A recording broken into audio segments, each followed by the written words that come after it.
नमस्कार दोस्तों, आपका स्वागत है अपने चैनल स्टडी टाइम में। तो हम छठी क्लास का पहला चैप्टर अपनी संख्याओं की जानकारी कर रहे थे जो मैथ का है। तो हमने पिछली वीडियो में 1.1 प्रश्नावली ख़त्म कर चुके थे। तो अब हम उससे आगे बढ़ेंगे और उससे आगे बढ़ने से पहले हमें यह बात जानना ज़रूरी है कि जैसे हमारे सामने सब कुछ है, जैसे हमारा पेन है, ये ब्लैक बोर्ड है, चाहे हमारा पूरा शरीर है, किसी न किसी एक लंबी लंबाई में होती है और उसी सभी लंबाइयों का एक मापने का एक यूनिट होता, इकाई होता है। तो जिसको अब जैसे अभी तक आपने सेंटीमीटर पढ़ रखा होगा, यह एक मापने की क्या है, इकाई है, मापने की एक इकाई है ये सेंटीमीटर। तो अब हम सेंटीमीटर से भी छोटा पढ़ेंगे। तो आपको ध्यान रखना है कि जो 1 सेंटीमीटर में 10 मिलीमीटर होता है, जो सेंटीमीटर से छोटा होता है, 1 सेंटीमीटर में 10 मिलीमीटर 10 मिलीमीटर होता है। और दूसरी बात आपको यह भी याद रखना है कि अगर मैं पूछूं कि 1 मिलीमीटर में कितने सेंटीमीटर होता है, तो हम क्या करेंगे, 1/10, ये 10 यहाँ आ जाएगा और ये सेंटीमीटर हो जाएगा। और इसको सॉल्व करने पे कितना हो जाएगा, 1 मिलीमीटर 10, इसको करेंगे 10 से कम 10, अब ये नहीं जाएगा तो दशमलव लगेगा, दशमलव के बाद हम अपने आप से एक जीरो लगा सकते हैं। तो 10 से कम 1 तो 0.1 सेंटीमीटर होता है। तो ये आपको याद रखना है कि 1 मिलीमीटर में 0.1 सेंटीमीटर होता है। आपने ये भी पढ़ चुके हैं पहले कि मीटर, तो हमें पता है कि जो 1 मीटर में 100 सेंटीमीटर होता है। आपने यह पहले पढ़ चुके हैं। अगर मैं आपसे ये पूछूं कि 1 मीटर में कितने मिलीमीटर होते हैं, तो उसके लिए हम क्या करेंगे, 1 मीटर में कितने सेंटीमीटर होते हैं, 100 सेंटीमीटर होते हैं। और हमें पता है 1 सेंटीमीटर में कितने मिलीमीटर होते हैं, 10 मिलीमीटर होते हैं। तो हम 100 सेंटीमीटर को 10 से गुना कर देंगे तो कितना आ जाएगा, 1000 मिलीमीटर। तो इसका मतलब 1 मीटर में कितने मिलीमीटर होते हैं, 1000 मिलीमीटर होते हैं। अब हमें तीसरा पढ़ना है कि अगर हम कहीं भी जाते हैं, चाहे अगर हम कोई एक शहर से दूसरे शहर में जाते हैं, तो दूरी को मापने के लिए भी हमें एक इकाई की आवश्यकता होती है। तो मतलब दूरी को मापने के लिए एक छोटी इकाई तो हमने पढ़ी है जो मीटर होती है। तो अब अगर हम थोड़ा लंबा अगर हम दूरी तय करेंगे, जैसे दिल्ली से बिहार गए, दिल्ली से यूपी गए या दिल्ली से मुंबई गए, तो हम कितने में दूरी में, तो वो मीटर में नहीं हो सकती, इसलिए तो वो मीटर से ज़्यादा जाती है। तो हम क्या पढ़ते हैं, दूरी को मापने के लिए जो बड़ी इकाई होती है किलोमीटर। और 1 किलोमीटर में आपको पता होगा कितने मीटर होते हैं, 1000 मीटर होते हैं।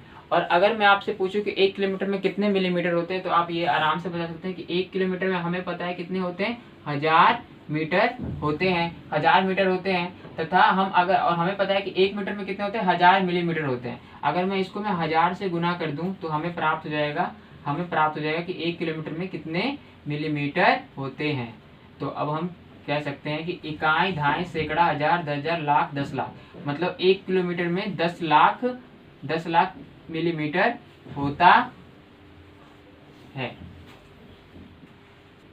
अब चौथी हमें पढ़ना है, हम जाते हैं, अनाज लेते हैं, जैसे चावल लेते हैं, गेहूं लेते हैं। तो हम चावल या गेहूं लेते हैं तो हम उसके लिए तो किलोग्राम का प्रयोग हम कर लेते हैं। लेकिन अगर हमें अदरक या मिर्च लेनी हो, वो तो 1 किलो हम नहीं लेते, वो कम लेते हैं, तो उसको हम किस में मापते हैं, ग्राम में। और आपको याद होगा कि 1 किलोग्राम में 1000 ग्राम होता है, 1000 ग्राम होता है। तथा और एक और बात कि हमें ये भी याद रखना है कि जो 1 ग्राम में 1000 मिलीग्राम होता है। अब पांचवी चीज हमें पढ़नी है कि जैसे कोई भी लिक्विड चीज हो या कोई भी द्रव पदार्थ में, जैसे पानी हो गया, सॉफ्ट ड्रिंक हो गया, कोल्ड ड्रिंक हो गया, कोई भी चीज, हम उसको किस में मापते हैं, लीटर में मापते हैं। तो आपको पता होगा कि 1 लीटर में 1000 मिलीलीटर होता है, 1000 मिलीलीटर होता है। और ये भी याद रखना है आपको कि एक मिलीलीटर में 1000 मिलीग्राम होता है। तो आपको ये देखना है कि 1 लीटर में 1000 मिलीलीटर होता है और 1 मिलीलीटर में 1000 ग्राम होता है। तो आपको बस ये 6 चीजें आपको याद रखना है। अभी मैं आपको कवर अप करा देता हूँ। 1000 मिलीलीटर और 1 मिलीलीटर में 1000 मिलीग्राम। तो आपको हमें बस ये ध्यान रखना है कि 1 सेंटीमीटर में 10 मिलीमीटर होता है, 1 मीटर में 100 सेंटीमीटर और 1 मीटर में 1000 मिलीमीटर होता है। 1 किलोमीटर में 1000 मीटर होता है और 1 किलोमीटर में 10 लाख मिलीमीटर होता है।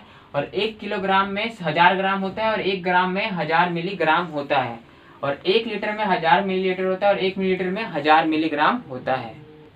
तो आपने अब ये पहला क्वेश्चन हम देख रहे हैं, प्रयास कीजिएगा, जो आपके एनसीईआरटी में दे रखा है। तो कि एक बस ने अपनी यात्रा शुरू की और 60 किलोमीटर की चाल से स्थान पर पहुंची। 60 किलोमीटर पर आवर का मतलब है 60 किलोमीटर पर आवर का मतलब है कि एक घंटे में बस ने कितनी दूरी तय की? 60 किलोमीटर। इसका मतलब यही है। तो अब क्वेश्चन पहला देख रहे हैं हम कि ए से डी तक जाने में बस द्वारा तय की गई कुल दूरी ज्ञात कीजिए। और जो ए ने बस दूरी तय जो बस ने ए से स्टार्ट किया है और यहाँ ए से बी से सी डी से ई एफ यहाँ तक गया है, और ये जो चित्र और यहाँ पे इनके किलोमीटर ही बताया कि कितनी दूरी है ए से बी से सी के बीचों में। तो अब क्या पूछ रहा है? ए से डी तक जाने बस द्वारा तय की गई दूरी। तो ए से डी तक में क्या क्या आ जाएगा? ए से बी आ जाएगा, बी से सी और सी से डी भी आ जाएगा। तो हमें इनको जोड़ना है और हमें आंसर प्राप्त हो जाएगा। तो हम लिख सकते हैं ए से डी तक की कुल दूरी। क्या करेंगे हम? जो भी है ए से बी में कितना लगा है? 41 70 ए से बी में, और बी से सी में कितना लगा है? कितना दूरी है? 34 10, और सी से डी के बीच में कितनी दूरी है? 2160।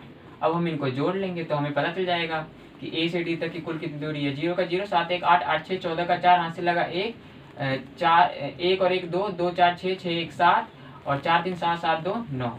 तो 9740 किलोमीटर ए से डी तक की कुल दूरी है, जो बस द्वारा तय की गई दूरी है।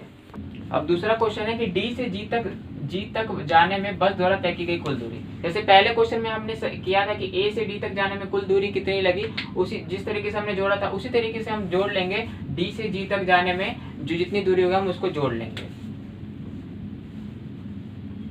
तो डी से जी तक जाने में कुल दूरी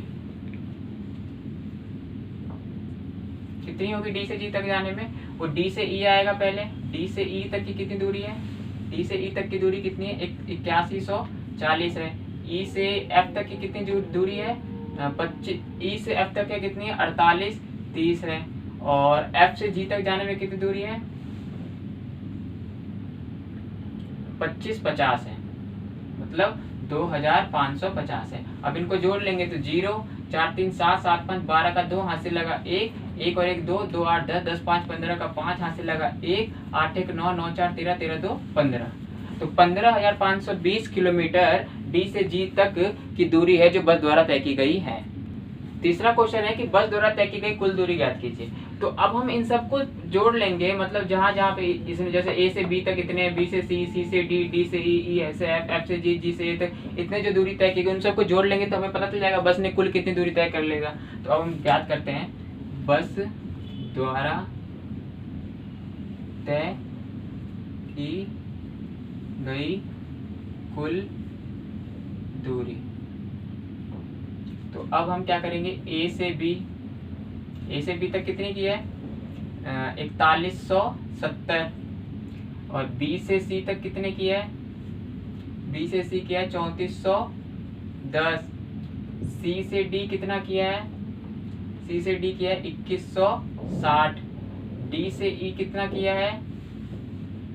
8140। ई से एफ तक कितना किया है? 4830। एफ से जी तक कितना किया है? 2550। और जी से ए तक कितना किया है? 1290।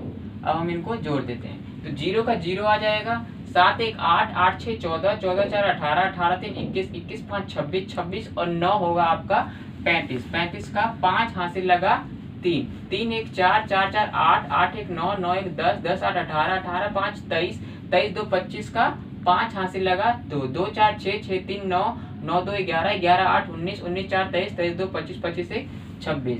तो मतलब 26,550 किलोमीटर कुल दूरी तय की गई है बस के द्वारा। अब चौथा क्वेश्चन है कि क्या आप सी से डी तक और डी से ई तक की दूरियों का अंतर ज्ञात कर सकते हैं। और जब भी आपको क्वेश्चन में अंतर नजर आए तो अंतर का मतलब होगा घटाना, ये आपको ध्यान रखना है।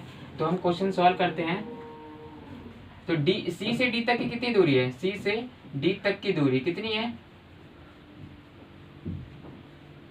सी से डी तक की दूरी कितनी है 2160।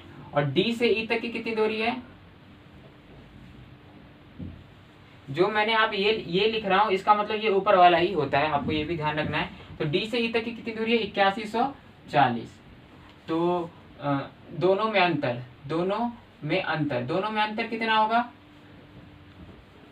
अब आपको तो दोनों में अंतर आपको ये लग रहा होगा कि मैंने 2160, अब हम कौन सा लिखें, आपको लग रहा हो कि 2160 लिखेंगे, लेकिन अगर मैं 2160 में से 8140 घटाता हूं तो जो आंसर होगा वो नेगेटिव में होगा। लेकिन आपको इतना ध्यान रखना है कि दूरी कभी भी नेगेटिव में नहीं होता है। तो हम किस में से घटाएंगे, 8140 में से क्या घटाएंगे 2160 घटाएंगे, और इसको घटा देते हैं तो 0 का 0 आएगा, और 4 में से 6 जाएगा तो 14, 14 में से 6 गया तो बचा 8। तो कितना बच गया 0 0, तो 0 बच गया तो 10, 10 में से 1 गया तो बचा 9, और 7 में से 2 गया तो बचा 5। तो एक बार हम यहाँ पे दोबारा सॉल्व कर लेते हैं इसको। 8140 में से 2160 हमें घटाना है। 0 का 0, ये बचा 0 तो बन गया 14, 14 में से 6 गया तो बचा 8, 0 में से 1 नहीं आएगा तो इसमें से हासिल तो 7, 10 में से गया तो 9, 7 में से 2 गया 5। तो इसी ये तो 5980 सी से डी और डी से ई तक की दूरियों का अंतर होगा। पांचवा क्वेश्चन है, बस द्वारा निम्न यात्राओं में लिया गया समय ज्ञात कीजिए। तो पहला जो पांचवे का पहला वो ए से बी तक की जो यात्रा किया है बस ने, तो उसमें कितना समय लगा हमें ये पूछ रहा है। तो पहले हम लिखेंगे ए से बी तक की दूरी कितनी है, ए से बी तक की दूरी, ए से बी तक की दूरी कितनी है 4170। और हमें पता है जो क्वेश्चन में कह रखा है कि बस 1 घंटे में 60 किलोमीटर चलती है। तो बस द्वारा 1 घंटे में तय की गई दूरी कितनी है,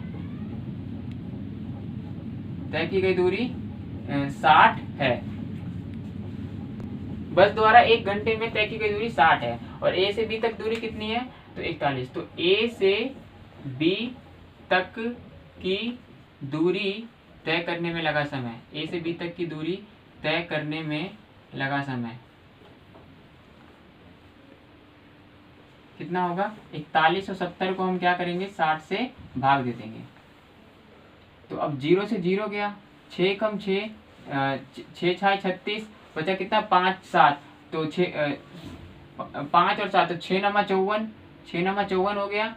तो 3 बचा, और 3 6 के बाद में 3 नहीं आता तो क्या हो दशमलव लग जाएगा, दशमलव क्या था अपने आप 0, तो 6 पंचे 30। तो ए से बी तक जाने में कितना समय लगा है 69 घंटे। आधा का मतलब क्या होगा आधा घंटा,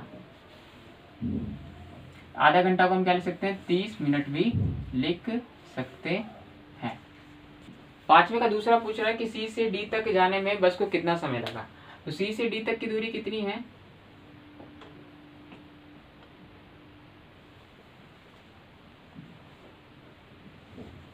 सी से डी तक की दूरी 2160 किलोमीटर है। और 1 घंटे में बस द्वारा तय की गई दूरी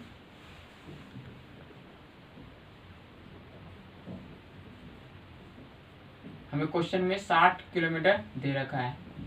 तो सी से डी तक जाने में समय कुल समय लगा, नहीं सी से डी तक जाने में इसका ये नहीं लिखाएगा, इसमें लिखाएगा सी से डी तक तय करने में बस को लगा समय, बस को लगा समय कितना होगा बराबर 2160 है, और ये 60 से 1 किलोमीटर, तो 0 से 0, 6 कम 6, 6 3 18 और 3 6 तो 36 जाएगा, 6 6 36, तो कितने 36 घंटे। तो सी से डी तक जाने में बस को 36 घंटे लगा। पांचवे का तीसरा क्वेश्चन है ई से जी तक जाने में बस को कितना समय लगा। तो हम करते हैं, हमें पता है ई से जी तक की दूरी कितनी है ई से जी तक की दूरी, ई से जी तक की, मतलब ई से जी तक की करते तो इसमें ये भी ई से एफ और एफ से जी प्लस हो जाएगा। तो हम जोड़ देंगे तो 48 30 और प्लस 25 50 हम इसमें जोड़ देंगे तो कितना हो जाएगा, 0 का 0 5 3 8 और 5 8 13 का 3 हाथ से लगा 1 1 और 2 3 3 4 7। तो ई से जी तक की कितनी दूरी हो गई, 7380 हो गई। तो अब क्या करना है, हमें पता है 1 घंटे में बस द्वारा तय की गई दूरी कितनी है, 60 किलोमीटर है। तो ई से जी तक जाने में बस को लगा समय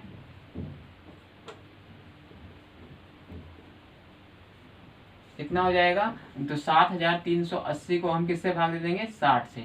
0 से 0 गया, 6 कम 6 तो 6 कम 6 कितना बचा, 1 तो 13 बन गया, तो 6 दूनी 12 तो बचा 1 तो कितना बन गया 18, तो 6 3 18 तो 123 घंटे। तो मतलब ई से जी तक जाने में बस को 123 घंटे लगा।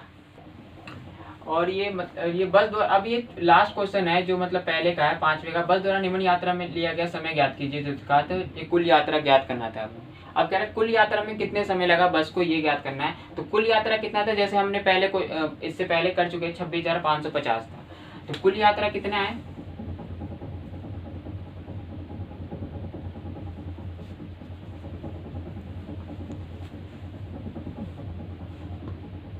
कुल यात्रा कितना है, 26,550 है। और हमें पता है 1 घंटे में बस द्वारा तय की गई दूरी कितनी है,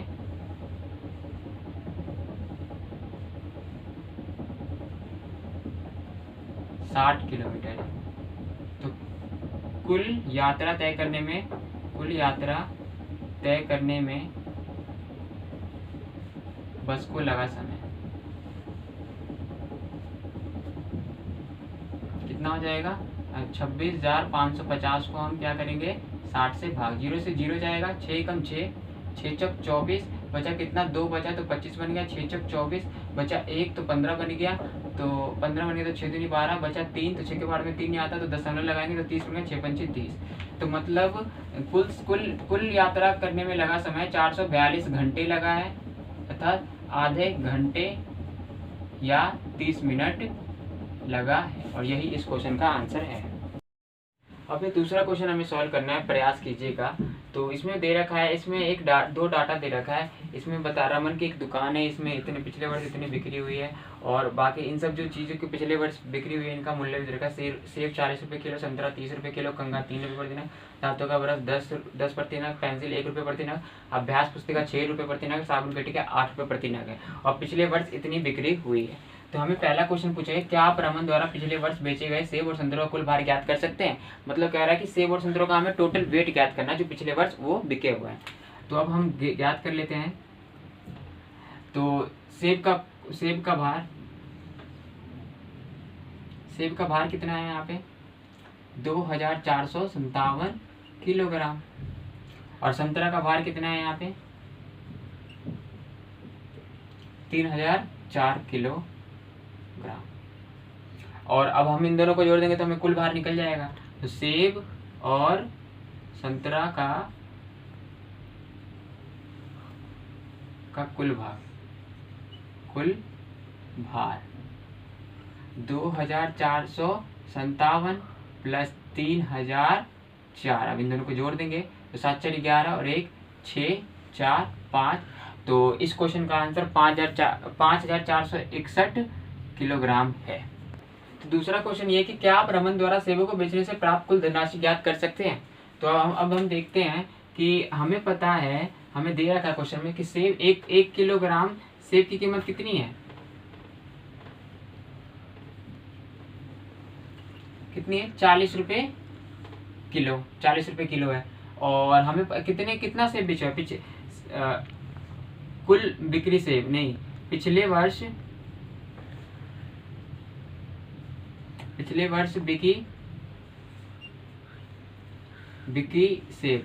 बिकी सेबों का कुल भार कितना है, 2457 किलोग्राम। तो अब कुल सेब का मूल्य या धनराशि धनराशि कितना हो जाएगा, हमें पता है। इसको हम किससे गुना कर लेंगे, 40 से गुना कर लेंगे। तो 0 का 0, 4 7 28 का 8, हाथ से लगा 2, 4 5 20, 20 2 22 का 2, हाथ से लगा 2, 4 6 16, 16 2 18 का 8, हाथ से लगा 1, 4 दूनी 8 और 1 9। तो मतलब 98,280 रुपये सेबों का मूल्य है। तीसरा क्वेश्चन ये है कि क्या आप रमन द्वारा सेबों संतरों को बेचने से प्राप्त कुल धनराशि ज्ञात कर सकते हैं। तो अब हम देखते हैं। तो अब कुल सेब कितने हैं, 2457 किलोग्राम। और 1 के यहाँ पर कुल सेब का भार लिखाएगा।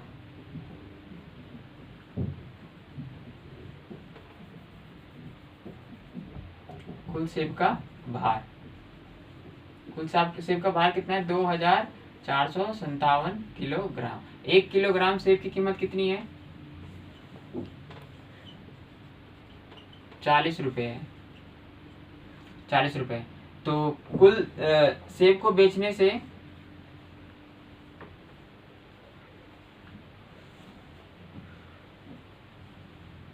प्राप्त धन राशि, तो हम 2457 को 40 से गुना कर लेंगे। 0 4 7 28 का 8, हाथ से लगा 2, 4 5 20, 2 22 का 2, हाथ से लगा 2, 4 6 16, 16 2 18 का 8, हाथ से लगा 1, 4 दूनी 8 और 1 9। तो मतलब 98,280 रुपये सेब को बेचने से प्राप्त धनराशि है। अब क्या है, ये संतरों का, तो कुल संतरों का भार, कुल संतरों का भार कितना है यहाँ पे, 3004 किलोग्राम। और 1 किलोग्राम संतरा का मूल्य या कीमत भी लिख सकते हो आप, कितना है, 30 रुपये।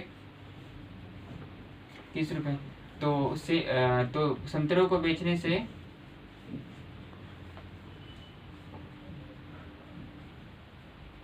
प्राप्त धन राशि, तो कितना हो जाएगा, 3004 को हम 30 से गुना कर देंगे।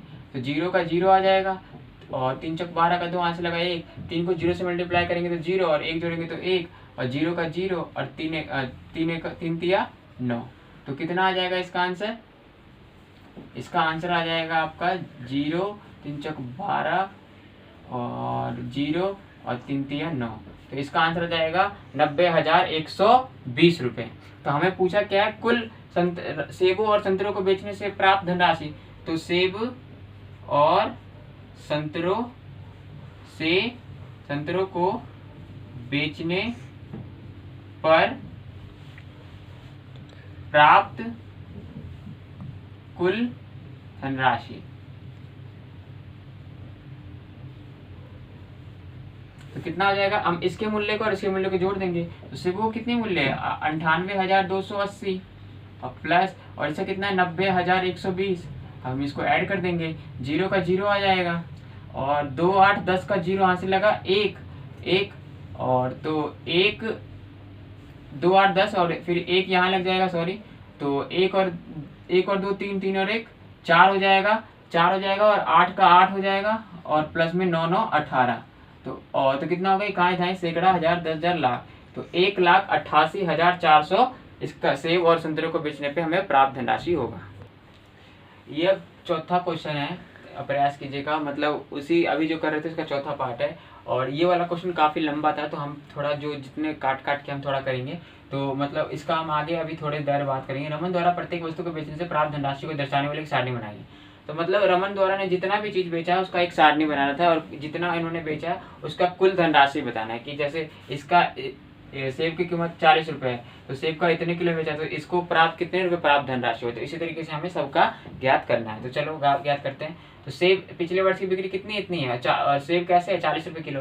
तो हम इन दोनों गुना कर देंगे तो कितना होगा, यहाँ पे गुना करके देख लेते हैं। 2,507 गुना 40, इसको कर देंगे तो 0, 4 7 28 का 8, हाथ से लगा 2, 4 5 20, 2 22 का 2, 4 6 16 2 18 का 8, हाथ से लगा 1, 4 दूनी 8 और 1 9। तो 98,280 क्या आ जाएगा, इसका आ जाएगा 98,280। अब इसकी कीमत कितनी, 30 वो है, कितना है, 30 रुपये किलो है संतरे की कीमत, 30 रुपये किलो है संतरे की कीमत, और 3,004 है। तो 3004 को हम किससे गुना कर देंगे, 30 से गुना कर देंगे। तो 0 का 0, 3 चौक 12, और तो 1 आ जाएगा, 3 एकम तो 0 1, तो 0 और 3 3 9, तो 90,120 किसका आ जाएगा, इसका आ जाएगा। अब कितना है, कंघा कितने हैं, कंघा 3 रुपये प्रति नग है, और एक कंघे की एक नग का कितना कीमत है, एक नग का कीमत कितना है, 3 रुपये नग है। तो 22,760 नग का कितना कीमत होगा, तो हम क्या क्या करेंगे, 22,760 नग को 3 से गुना कर देंगे। 0 3 6 18, 3 7 21, तो 22, यहाँ से लगा 2, 3 दूनी 6, 6 2 8, 3 दूना 6, तो 68,280 आ जाएगा, 68,280 रुपये आ जाएगा। और कंघा के बाद दांतों का ब्रश कैसे है, 10 रुपये प्रति नग है, और कितने बेचा है, 25,367 नग बेचा है। तो हम इसको क्या करेंगे, 25,367 को 10 से गुना कर देंगे। 0 7 6 3 5 2, तो 2,53,670 आ गया। कितना आ गया इसका, 2,53,670, ये आ गया। अब क्या है, पेंसिल कैसे नग है, 1 रुपये प्रति नग है, और कितने नग बेचा, 38,530। हम एक को किसी से भी गुना कर दे तो वही संख्या आता है, तो 38,530 ही लिखेंगे यहाँ पे। अब क्या है, अभ्यास पुस्तिका 6 रुपये प्रति नग है। एक नग का कितना कीमत है, 6 रुपये प्रति नग है एक अभ्यास पुस्तिका का, और कितने हैं, 40,002। तो 40,000 को हम किससे गुना कर देंगे, 40,002 को किससे, 6 से हम गुना कर देंगे। तो 6 दूनी 12, 0 0 6 चौक 24, तो कितना आ गया, काएं दाएं सैकड़ा हजार 10,000 लाख, 2,40,012, कितना आ गया, 2,40,012 आ गया है। और साबुन की टिकिया, एक साबुन की टिकिया का कितने कीमत है, 8 रुपये है, और कितना बेचा है इसने, 20,005, कितना बेचा है, 20,005, और 8 रुपये, तो 8 से गुना कर देंगे, तो 8 पंचे 40, और 0 0 8 दूनी 16, तो इकाई दाएं सैकड़ा हजार 10,000 लाख, तो 1,60,040, इकाई दाएं सैकड़ा हजार 10,000 लाख, 1,60,040। तो यही इस क्वेश्चन का आंसर है। ये अब जो इस क्वेश्चन में जो इतना बड़ा था, मैंने इसको यहाँ पे लिख दिया। इसके बाद हमें ये पूछा गया इसी क्वेश्चन में, धनराशि की इन प्रविष्टियों को हमें अवरोही क्रम में आपको बता चुका हूँ कि अवरोही क्रम क्या होता है। एक तो आरोही क्रम होता है, एक अवरोही क्रम। आरोही क्रम का मतलब होता है बढ़ते क्रम में, मतलब पहले छोटा, फिर उससे बड़ा, फिर उससे बड़ा, फिर उससे बड़ा। और अवरोही क्रम में क्या होता है, बड़े से छोटे के रूप में, पहले सबसे बड़ा, फिर उससे छोटा, फिर उससे छोटा, फिर उससे छोटा। तो अब हम ज्ञात करते हैं इसके धनराशि को किस में ज्ञात करना है, अवरोही क्रम में हमें लिखना है। तो अब धनराशि का अवरोही क्रम क्या होगा, ये बताइए।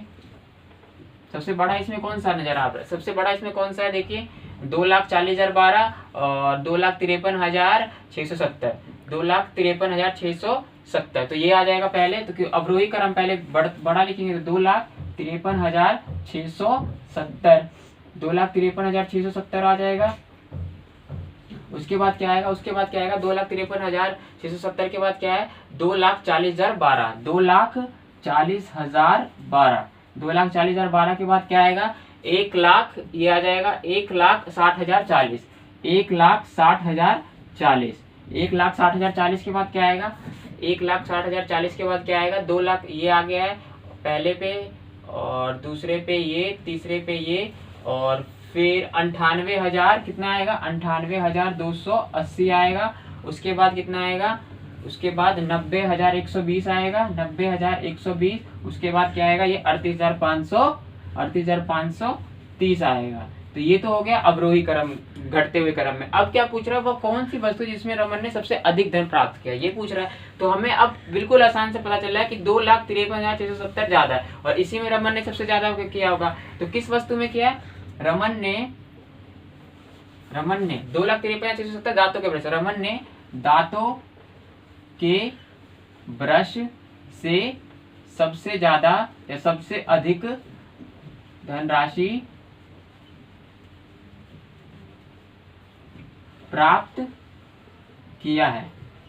और ये भी पूछ रहा है कितना किया है, 2,53,670 रुपए प्राप्त किया है। तो इस क्वेश्चन का आंसर यही है। और अब इस वीडियो को यहीं पे खत्म करते हैं, और अगली वीडियो हम अगले क्लास में बनाएंगे। तब तक के लिए नमस्कार।